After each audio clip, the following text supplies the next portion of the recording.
if it works for those who own the big skyscrapers, not those who actually build them, not those who wire them,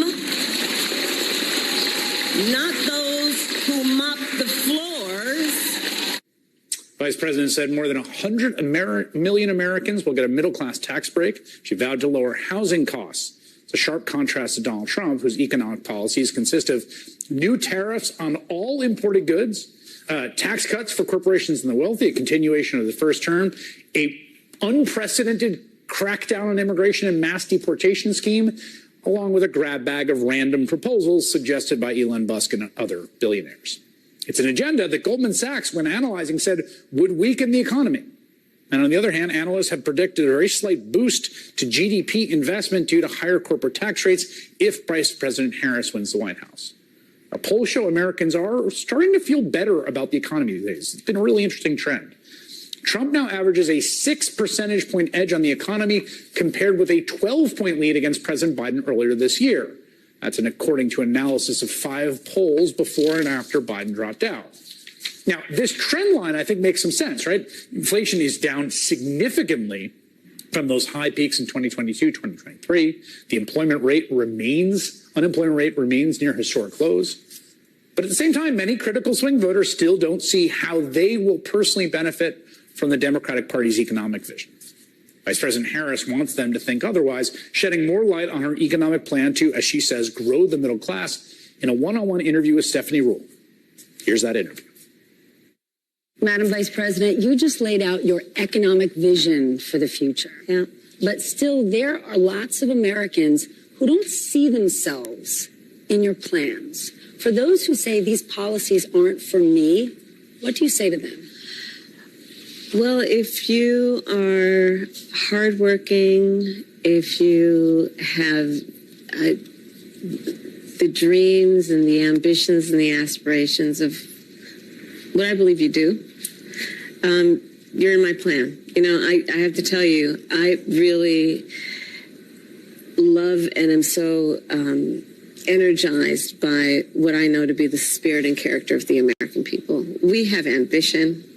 We have aspirations. We have dreams. We can see what's possible. We have an incredible work ethic. But not everyone has the access to the opportunities that allow them to achieve those things. But we don't lack for those things.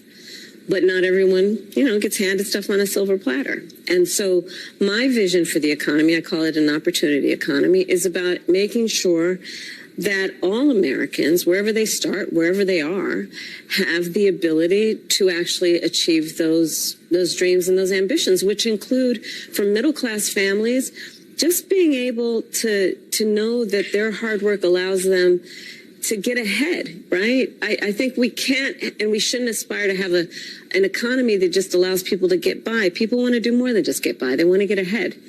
And I come from the middle class. Look, my mother raised my sister and me. She worked hard.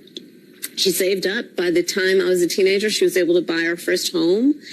And, home ownership for too many people in our country now is elusive.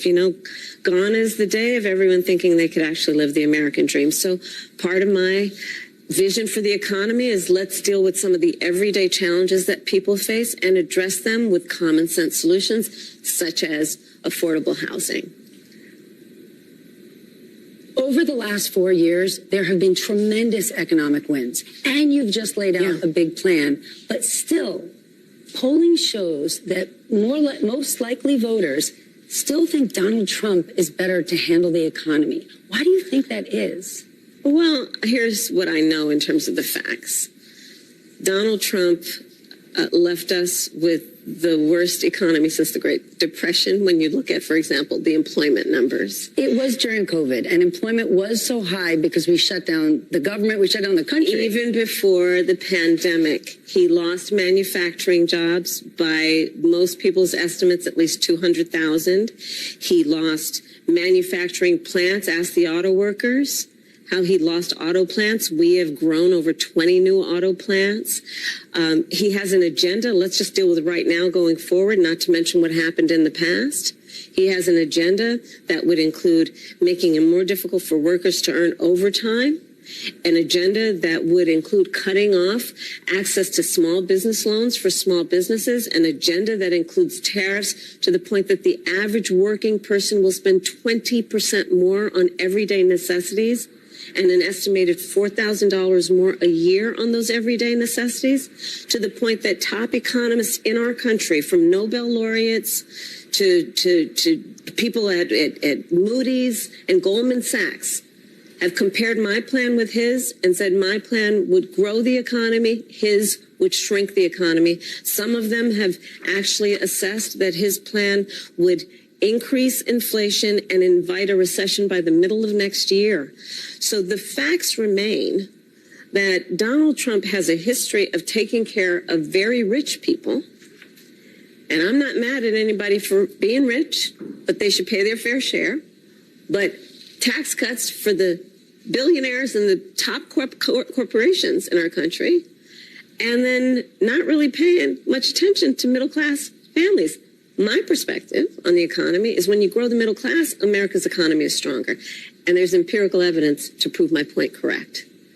Then let me ask you about taxes, because lots of people will say, I don't like Donald Trump, but he cut my taxes. He didn't just cut corporate taxes, he cut individual taxes. Now that expires next year, and there's some people confused saying, I don't know what's going to happen next year. Under a Harris administration, at what income level should someone expect their taxes to go up? And that state and local tax deduction that's currently capped and matters to a lot of people in blue states, are you going to lift that cap? So first of all, when it relates to anybody making less than $400,000 a year, your taxes will not go up. Your taxes will not go up. And in fact, under my plan, taxes for 100 million Americans will actually be cut, including $6,000 a year for young couples for the first year of their child's life in a tax cut, a tax credit, essentially, by expansion of the child tax credit. And why is that? Because during the first year of a young couple, of a person's child's life, they're going to need help buying a crib, buying a car seat. And we all benefit when they're actually able to do what they naturally want to do to take care of their child. And expanding that child tax credit, or you mentioned housing before, giving that extra money for a first home. If you can't raise corporate taxes, or if GOP takes control of the Senate, where do you get the money to do that? Do you still go forward with those plans and borrow? Well, but we're going to have to raise corporate taxes, and we're going to have to make sure that the biggest corporations and billionaires pay their fair share. That's just it. It's about paying their fair share. I am not mad at anyone for achieving success, but everyone should pay their fair share. And it is not right that the teachers and the firefighters that I meet every day across our country are paying a higher tax than the richest people in our country. Bill Gates just said it this week. If he was in charge of taxes, he would have paid more. But how do you find that line to make sure corporations are paying their fair share, but they're not leaving our country?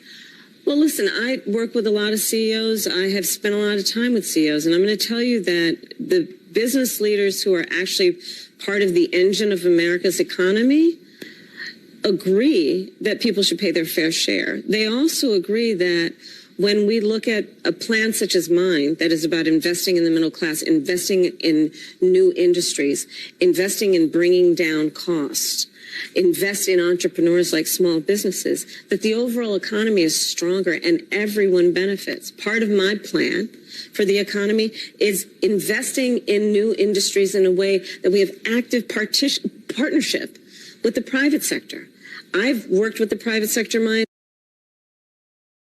companies to increase by billions of dollars the money going into community banks to increase access to capital for small businesses. Why do those biggest corporations and CEOs do that? Because they know those kinds of investments, like in our small businesses, in startups and entrepreneurs, actually strengthens America's economy overall, and everyone benefits. So this is not about bilking anybody, but it is certainly about saying, let's make sure that we create opportunities for everyone to grow wealth. I believe that it is not sufficient, and it should not be our goal to just make sure everyone is working. That should be the baseline. That should be a given. And let's create an economy where people have the ability to buy a home, to start a business, to take a nice vacation from time to time, right? For people who want to buy a home, yes, getting a $25,000 kicker would be great. But it's not just affording a home. We don't have enough in this country. You're absolutely right. And one of the main problems are regulations and rules, strict rules at a local level. How does the federal government cut through all that red tape and get down to, I don't know, the suburbs of Pittsburgh and say, we're going to have to build some affordable housing here? How do you connect the two? So you're absolutely right. So across our country, people rightly are concerned about the cost of housing. So it's home ownership, to your point. We need more supply. That is, without any question, part of the solution. Creating more supply under my plan includes creating tax incentives to work with the private sector and home builders. Part of my goal and the plan would be to create 3 million new housing units for rent and for ownership by the end of my first term. It includes also what we must do to cut red tape. You're absolutely right. It takes far too long and there's too much bureaucracy associated with home building. And I say that as a devout public servant. I know that we have to reduce the red tape and speed up what we need to do around building. And that is going to require working from the federal level with state and local governments. And it's going to be different in different places, depending on the needs of that community, the needs of that local government, that municipality, but working in consultation and coordination and also around incentives that we can create. For example, some of the work is going to be through what we do in terms of giving benefits and assistance to state and local governments around transit dollars and looking holistically at the connection between that and housing.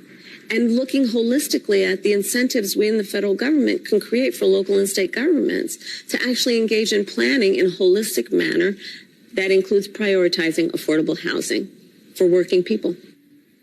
Coming up, much more of Stephanie Rhule's exclusive interview with Vice President Kamala Harris on steelworkers unions and her plans to go after price gouging. That colonoscopy for getting screens while I'm delaying. I heard I had a choice. I know the name. That's what I'm saying. Cologuard? Cologuard. Cologuard. Screen for colon cancer. At home, like you want. You the man. Actually, he's a box. Cologuard is a one-of-a-kind way to screen for colon cancer that's effective and non-invasive. It's for people 45 plus at average risk, not high risk. False positive and negative results may occur. Ask your provider for Cologuard. I did it my way. Everyone knows Halloween is all about black, and Michaels has all the decor we need. What don't you get about black? Pause for the facts. Classic first-timers. They don't know that nearly half of all used cars have been in an accident. But Carfax shows how accidents impact price, so they don't have to overpay. Unpause. Oh, one of the accidents. Shop the all-new Carfax.com. Today, where you work isn't as important as how you work. And if you're sitting all day, there is a better way. That's why we created the original Vera desk. It lets people all over the world work happier and healthier. Our newest desks are designed for comfort with a rounded comfort edge for your arms and wrists. They're sturdy because the welded frame is already attached to the desktop. They assemble in minutes thanks to the patented leg system. And Very desks are backed by an industry-leading lifetime warranty, so it's the last desk you'll ever.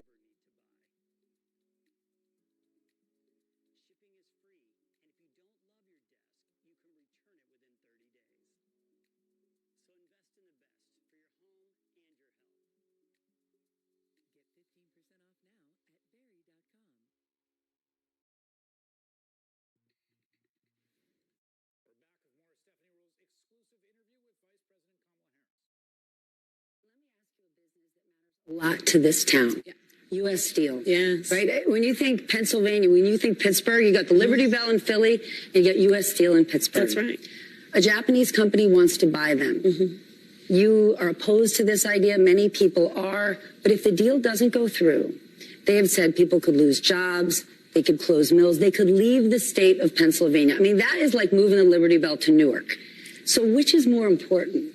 It's most important that we maintain America's ability to have American manufacturing of steel by American workers for a number of reasons, which includes, again, back to the point of growing our economy and how I think about the economy overall, investing in new industries. There is not a new industry that I can imagine that is not going to require steel as a manufacturing of steel as a fundamental part of what it accomplishes.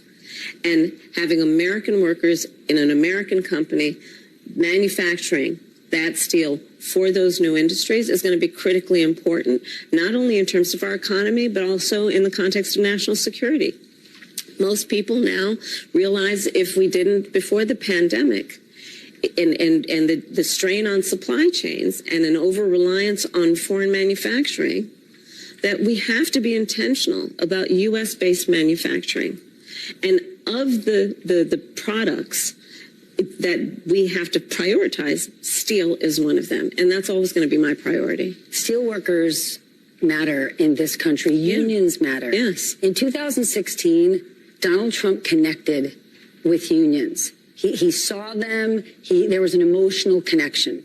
But what he didn't do was deliver policy. In the last 4 years, we have seen huge wins in this country for unions. But not all unions have gotten behind you. I want to understand, when the Teamsters decided not to endorse you, what was their reasoning? What are they looking for? Well, let me go back to our just previous conversation. I'm very proud to have the endorsement of the steelworkers and almost every other major union in America, because I stand by workers and I stand by the importance of being able to join a union and to understand the benefit and the value of unions. And I understand the importance of investing in new industries and working actively with the private sector to grow our economy. But I'm asking because there's this idea we want something more from her. What is it? Well, here's the thing, that back to your point about previous election cycles, Donald Trump made a whole lot of promises that he did not meet, and one would argue broke. Look at Lordstown. He said he was going to... Don't sell your homes. Yeah, don't sell your homes. And what happened? It shut down. Outsourcing under Donald Trump. His policies that are about putting, tens to hundreds of % tariffs. John Deere. Yes. Yes. So part of the challenge, and I don't disagree that it's a challenge, got to earn the vote of everybody, is reminding people of fact, regardless of what somebody says in a small rally somewhere. And I think that's really important. And that's part of what I'm doing in this campaign, is to remind people, just like here in Pittsburgh, of the reality of who has stood with union labor, who stands for American manufacturing, who stands for American jobs. Can I ask you about tariffs? Because you just mentioned it. It's not just with one company. Donald Trump's sort of big idea is this broad-based tariffs across the board. Mm-hmm. You and many others have said that would be not only disastrous, but it would be a direct tax on the American consumer. It would be a sales tax on the American people. The independent economists have already measured this by the sales tax of doing a 20% tariffs on all imports that he has described would be a 20% sales tax, in essence, on basic necessities for the average American worker, average American family, totaling almost $4,000 a year. That is no small matter. Here in Pittsburgh, when I'm talking to a group of folks who work here, who live here, and when they hear it might be $4,000 more a year for them, look, people can't afford that. But tariffs aren't unique to President Trump. President Biden has tariffs in place. He's actually looking to potentially implement more. Where do you come out on? Is there a good tariff, a bad tariff? Well, part of it is you don't just throw. That's part of the problem with Donald Trump. Frankly, I'm going to, and I say this in all sincerity, he's just not very serious about how he thinks about some of these issues. And one must be serious and have a plan, and a real plan that's not just about some talking point ending in an exclamation at a political rally, but actually putting the thought into what will be the return on the investment, what will be the economic impact on everyday people. And when you look at my plans, you will see what those benefits will be. $25,000 down payment assistance for first-time home buyers. You know what that means? Then you're creating the ability of that working person to build intergenerational wealth. Doing the work of a $6,000 child tax credit, doing the work of a $50,000 tax deduction for first-time small businesses, startups, because right now... That's a real plan. It's a real plan, because right now, and again, it's about paying attention to the detail and being serious about it. I'm serious about my enthusiasm and for small businesses and my belief in what they will do as part of America's economic engine. On Friday, sorry. No, so looking at the fact that right now the tax deduction is $5,000, nobody in this year of our Lord 2024 can start a small business with $5,000. Very few can. So extending it to $50,000 tax deduction for startups to generate the innovation and the ambition of the ideas that are present and among us, but need the fuel to be able to actually achieve the goal.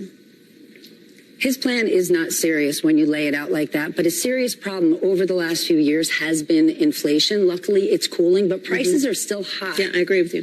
You said you want to take this on by going after those who engage in price gouging. Yeah. But as somebody who supports free markets, who's a capitalist, how do you go after price gouging without implementing price controls? Because once we get in this zone, people start to get worried and they say, I don't know what she stands for. So, just to be very frank, I am never going to apologize for going after companies and corporations that take advantage of the desperation of the American people. And as Attorney General, I saw this happen. In the midst of an emergency, whether it be an extreme weather event or even the pandemic, we saw it, where those few companies, not the majority, not most, but those few companies that would take advantage of the desperation of people and jack up prices. Yeah, I'm going to go after them. Yes, I'm going to go after them. And that is part of a much more comprehensive plan on what we can do to bring down the cost of living, including housing, including the everyday needs of the American people. Coming up, more of Stephanie Rhule's interview with Vice President Kamala Harris, where she addresses Trump's claim that he is a, quote, protector of women. That's next. Don't go anywhere.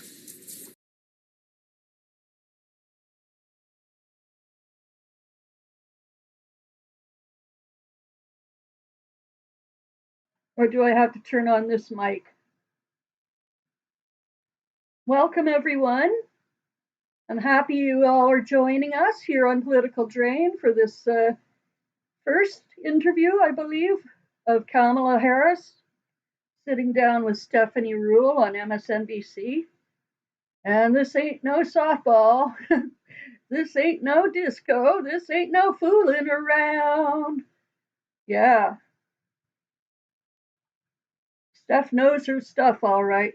So welcome, Sonia, Jason, Songbird, TV2, Macaroni. Who else is here? Angela B. She's lurking. You lurker. We probably got John Owen doing the same thing, laying back. All good.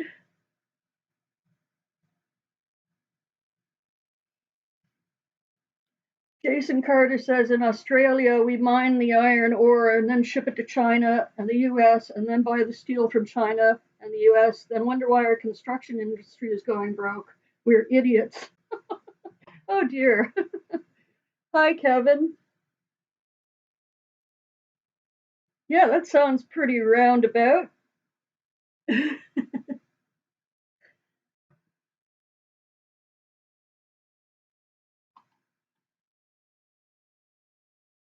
Paul Peterson, Harris for president, you know it. Let's go, everyone. Make sure you're registered and get your votes in now if you have early voting. Before DeJoyless messes up the mail, too. You better get on that. Okay, we're going to go back to the interview in just a second. I just don't want to risk any copyright strikes on this wonderful new channel we've started here. And check out Canadian Drain, first edition. The audio's pretty rough on it, but it's a start. Canada's government system explained in 5 minutes. Narrated by little old me. We're headed towards an election up here too. Could have a new prime minister before you get a new president. We don't mess around up here either. Get her done.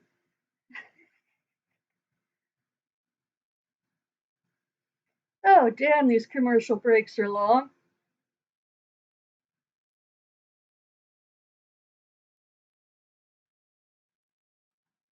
I'm looking for my own link now to share.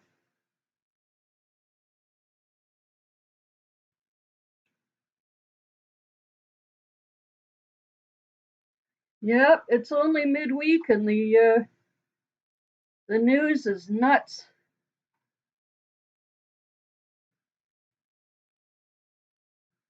A lot going on.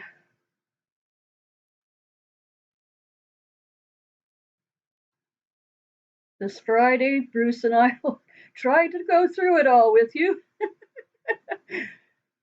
On TGIF, thank Ganja, it's Friday. Usually we go live around 10:30 Eastern. Earlier if we can.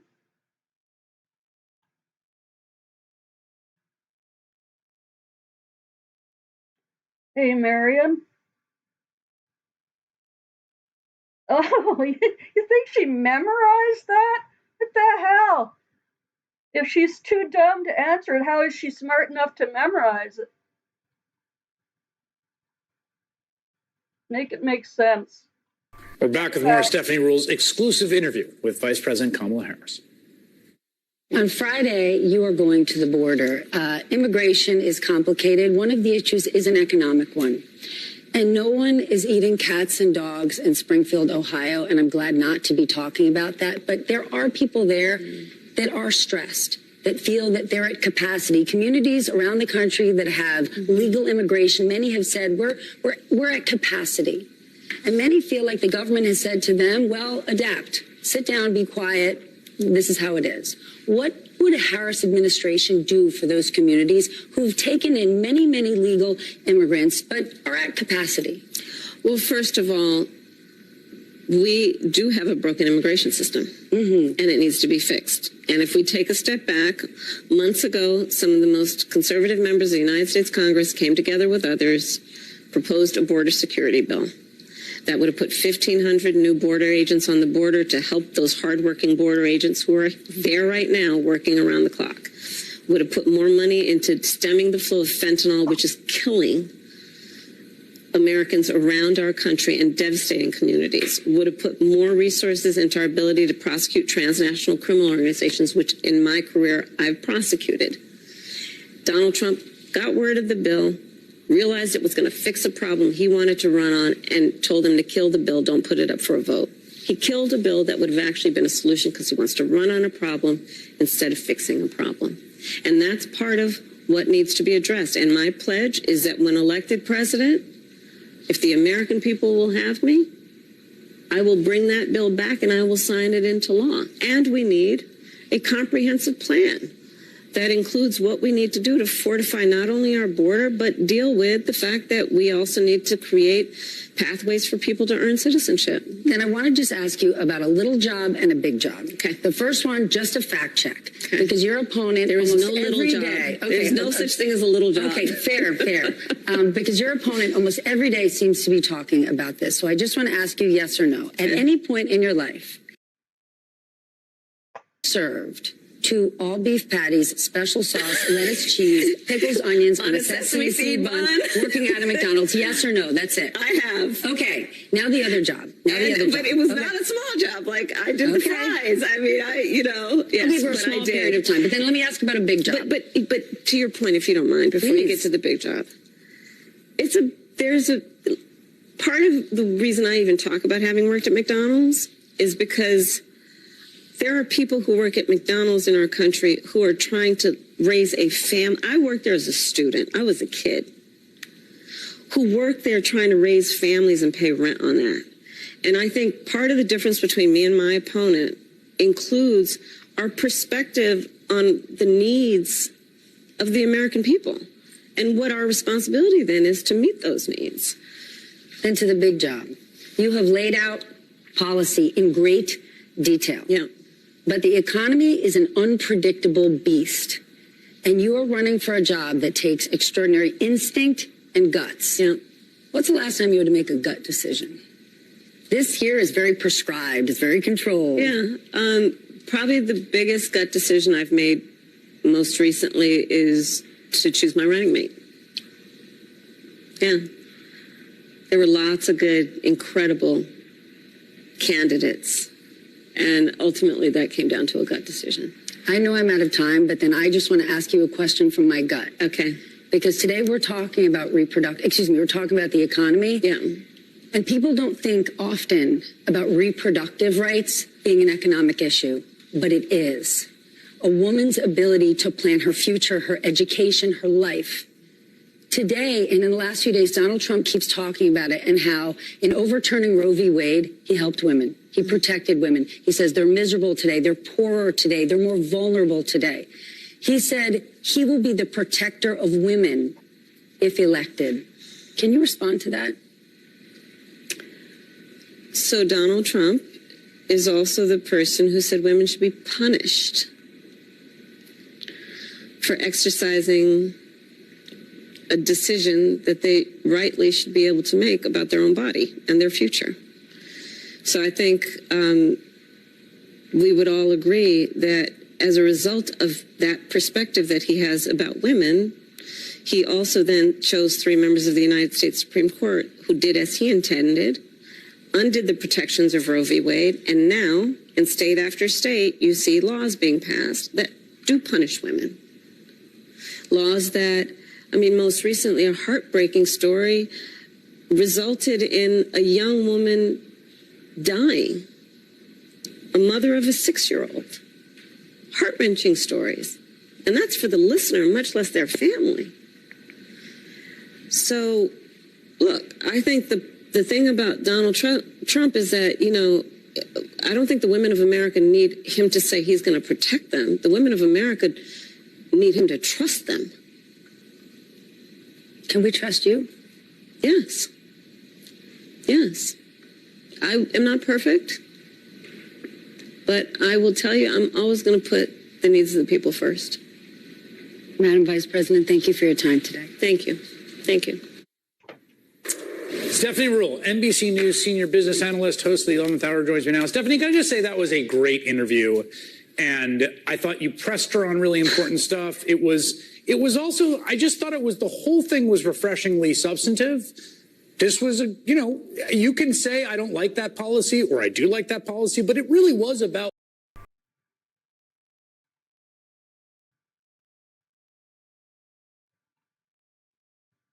Okay, that's it. So I was wrong. I thought the whole thing was going to be an hour at least. And then I heard someone say it was, or I heard, what's his name? Chris Hayes say it was a 2-hour special. But I guess it's because he's going to go on talking about it for a while. So I'm not going to keep streaming this. I thank you all for joining us. And whatever, Phil. I've been woke all my life and I ain't broke yet. Okay, take care, everyone. Make sure you hit the like, subscribe, join, see our members only videos and content. Check out our merch and all that stuff. And we'll be seeing you real soon. Bye. Peace.